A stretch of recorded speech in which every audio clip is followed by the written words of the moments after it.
بسم اللہ الرحمن الرحیم۔ عزیز طلباء، آج ہم اپنی دوسری نشست میں سبق اخلاق نبوی پڑھیں گے۔ آپ اپنی کتابیں کھول کر صفحہ 3 دیکھیں۔ میں پڑھائی کے دوران مشکل الفاظ کے معانی کے ساتھ ساتھ پیراگراف کے ختم ہونے پر وضاحت کروں گا۔ آپ غور سے سنیے گا تاکہ ایک ہی دفعہ پڑھنے سے سبق ذہن نشین ہو جائے۔ اس سبق میں حضور پاک صلی اللہ علیہ وآلہ وسلم کے جن صفات کا ذکر کیا گیا ہے وہ ہیں مداومت عمل، حسن خلق، ایثار، تواضع، بچوں پر شفقت، لطف طبع اور اولاد سے محبت۔ اچھا، اب آپ سبق کی طرف متوجہ ہو جائیں اور پہلا پیراگراف دیکھیے۔ مداومت عمل یعنی مسلسل عمل۔ اخلاق کا سب سے مقدم اور ضروری پہلو یہ ہے۔ مقدم، پہلا، لازمی، تو یہ دونوں جو ہیں مترادف الفاظ ہیں، ہم معنی الفاظ ہیں کہ انسان جس کام کو اختیار کرے اس پر اس قدر استقلال کے ساتھ قائم رہے، مستقل مزاجی کے ساتھ قائم رہے کہ گویا کہ جیسے وہ اس کی فطرت ثانیہ بن جائے۔ فطرت ثانیہ عادت۔ انسان کے سوا تمام دنیا کی مخلوقات صرف ایک ہی قسم کا کام کر سکتی ہے اور وہ فطرتاً، عادتاً اسی پر مجبور ہے۔ لیکن اخلاق کا ایک دقیق نقطہ یہ ہے، دقیق، باریک، لطیف۔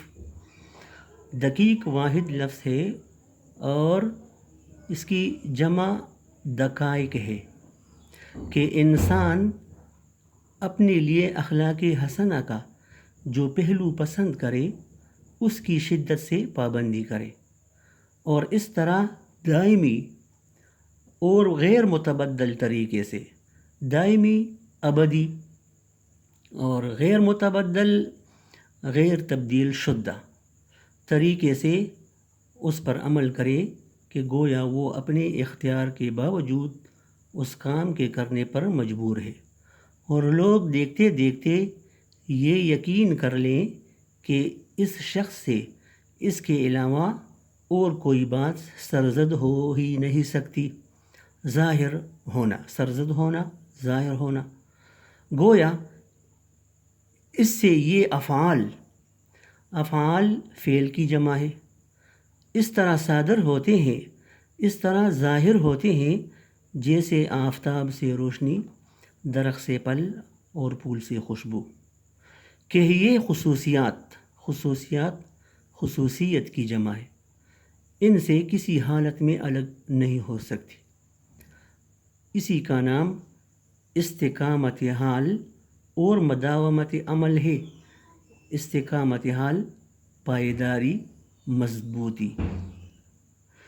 رسول پاک صلی اللہ علیہ وآلہ وسلم اپنے تمام کاموں میں اسی اصول کی پابندی فرماتے تھے۔ جس کام کو جس طریقے سے، جس وقت آپ صلی اللہ علیہ وآلہ وسلم نے شروع فرمایا اس پر برابر شدت کے ساتھ قائم رہتے تھے، سختی کے ساتھ، پابندی کے ساتھ۔ سنت کا لفظ ہماری شریعت میں اسی اصول سے پیدا ہوا ہے۔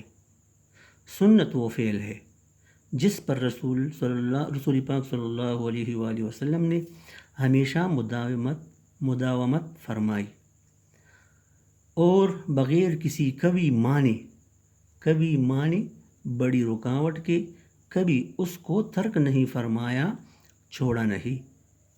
اس بنا پر جس قدر سنن ہے، سنت کی جمع ہے، طریقے، وہ در حقیقت آپ صلی اللہ علیہ وآلہ وسلم کی استقامت حال اور مداومت عمل کی ناقابل انکار مثالیں ہیں۔ پیارے طلباء، ابھی جو پیراگراف ہم نے پڑھا اس میں مداومت عمل کے بارے میں بتایا گیا ہے، یعنی مسلسل کام کے بارے میں بتایا گیا ہے، کام کے تسلسل کے بارے میں بتایا گیا ہے کہ اخلاق کی خوبصورتی اور ضروری پہلو یہ ہے کہ انسان جو بھی اچھا کام، جو بھی اچھی عادت اپنائے اس پر اس قدر مضبوطی سے قائم رہے، عمل کرتا رہے کہ جیسے وہ اس کی فطرت کا حصہ ہو۔ اللہ تعالیٰ نے انسان کے علاوہ اپنی تمام مخلوق کو سوچنے سمجھنے کی صلاحیت نہیں دی، بس ان کو مخصوص عادات کے ساتھ پیدا فرمایا ہے، اور وہی مخصوص عادات اس کی فطرت کا خاصہ ہوتی ہے۔ مگر انسان اللہ کی وہ واحد مخلوق ہے جس کو اللہ نے سمجھ بوجھ اور اچھے برے کی تمیز سکھائی۔ اب یہ اس پر منحصر ہے کہ وہ اپنے لیے جو اخلاق کی اچھی بات پسند کرے اس پر مسلسل اور مضبوطی کے ساتھ عمل کرے کہ دیکھنے والوں کو یہ یقین ہو کہ وہ اس کے علاوہ کچھ کر ہی نہیں سکتا۔ جس طرح سورج سے گرمی اور روشنی، پھولوں سے خوشبو اور درخت سے پھل کا تصور پختہ اور یقینی ہے، اسی طرح اچھے اخلاق کسی شخص کی شخصیت کا یقینی حصہ بن جائے تو یہ استقامت حال کہلاتا ہے۔ حضور پاک صلی اللہ علیہ وآلہ وسلم اپنی تمام زندگی اسی اصول پر کار فرما رہے۔ اچھا پیارے طلباء، اب ذرا آپ سوچ کر بتائیے اور مجھے کمنٹس میں جواب دیجئے کہ حضور پاک صلی اللہ علیہ وآلہ وسلم کی زندگی میں مداومت عمل کی کون سی مثال سب سے بڑھ کر پائی جاتی ہے جس کی وجہ سے وہ آپ صلی اللہ علیہ وآلہ وسلم کے القاب بن گئے؟ عزیز طلباء، امید کرتا ہوں کہ آپ کو پہلے پیراگراف کی سمجھ اچھے طریقے سے آ گئی ہوگی۔ اب ہم آتے ہیں اخلاق نبوی صلی اللہ علیہ وآلہ وسلم کے اگلے پیراگراف پر، جس کا عنوان ہے حسن خلق۔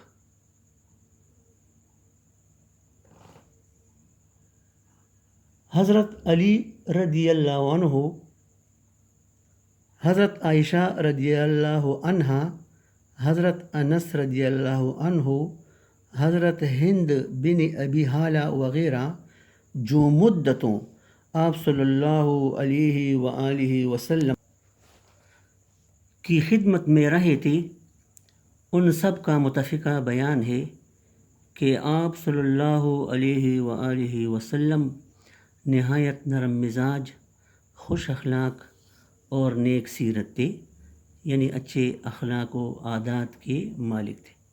آپ صلی اللہ علیہ وآلہ وسلم کا چہرہ ہنستا تھا، وقار و متانت سے گفتگو فرماتے تھے۔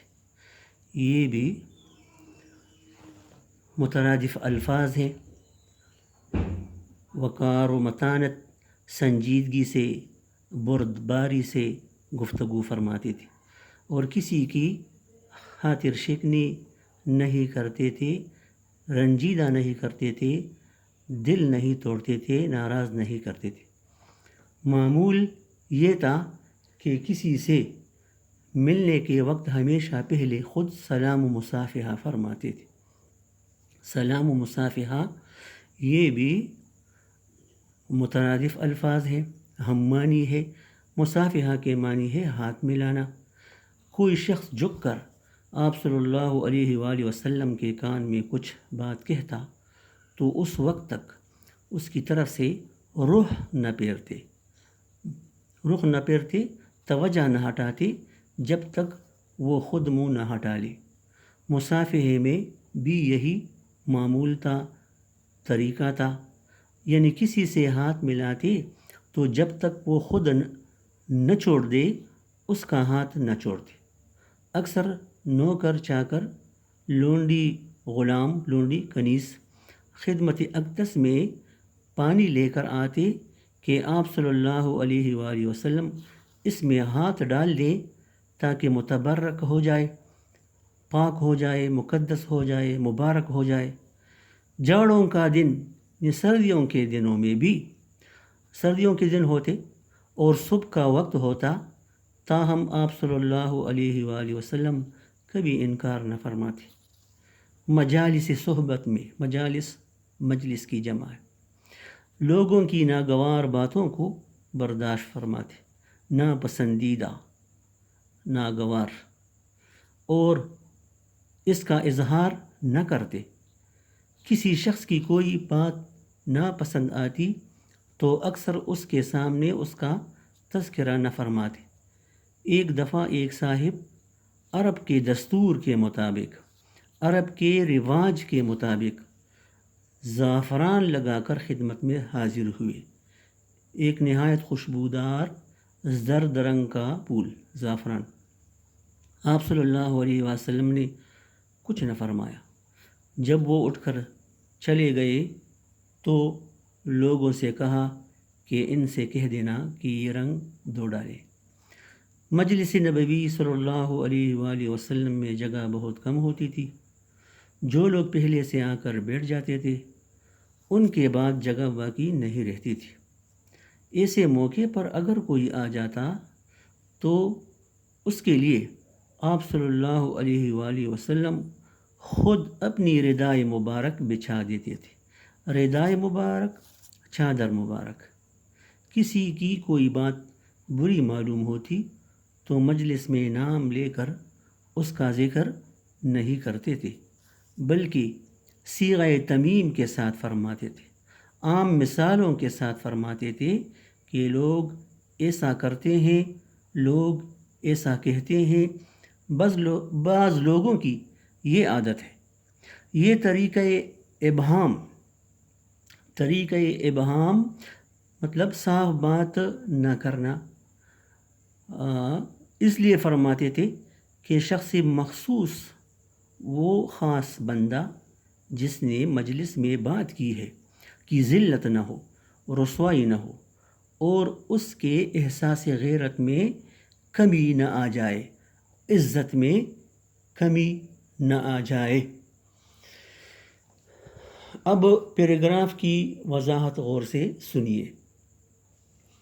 حضور پاک صلی اللہ علیہ وآلہ وسلم کے اخلاق حسنہ میں جو خوبی سب سے نمایاں تھی وہ تھی لوگوں سے آپ صلی اللہ علیہ وآلہ وسلم کا اچھا رویہ، اچھا برتاؤ، اور اس صفت کی گواہی حضرت علی رضی اللہ عنہ، آپ صلی اللہ علیہ وآلہ وسلم کے چچا زاد نے بچوں میں سب سے پہلے ایمان لانے والے اور آپ صلی اللہ علیہ وآلہ وسلم کے داماد حضرت عائشہ رضی اللہ عنہا، آپ صلی اللہ علیہ وآلہ وسلم کی محبوب بیوی، حضرت انس رضی اللہ عنہ، آپ صلی اللہ علیہ وآلہ وسلم کے خدمت گزار، اور حضرت ہند رضی اللہ عنہ بن حالہ، جنہوں نے مدتوں آپ صلی اللہ علیہ وآلہ وسلم کی خدمت کی۔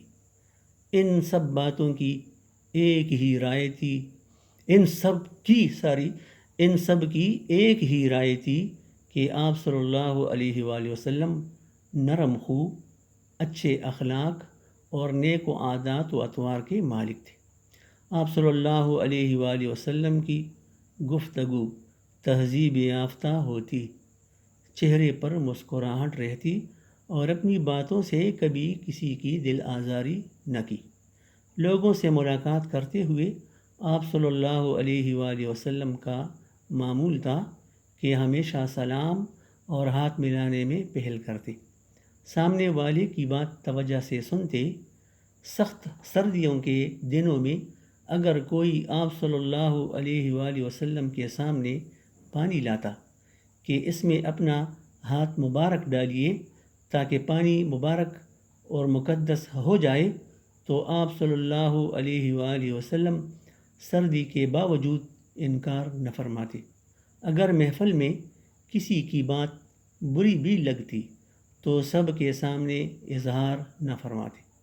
اگر کسی کی اصلاح کرنی مقصود ہوتی تو کبھی اس شخص کا نام نہ لیتے، بلکہ تمام بیٹھے ہوئے لوگوں کو اکٹھا مخاطب کرتے۔ اس کی وجہ یہ تھی کہ اس شخص کو بے عزتی محسوس نہ ہو اور اس کے ساتھ سب کی اصلاح بھی ہو جائے۔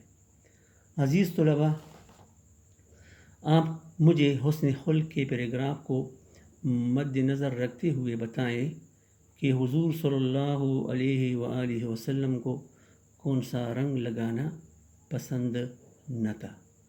سبق کا بقیہ حصہ آئندہ نشست میں پڑھیں گے انشاءاللہ۔ اللہ نگہبان۔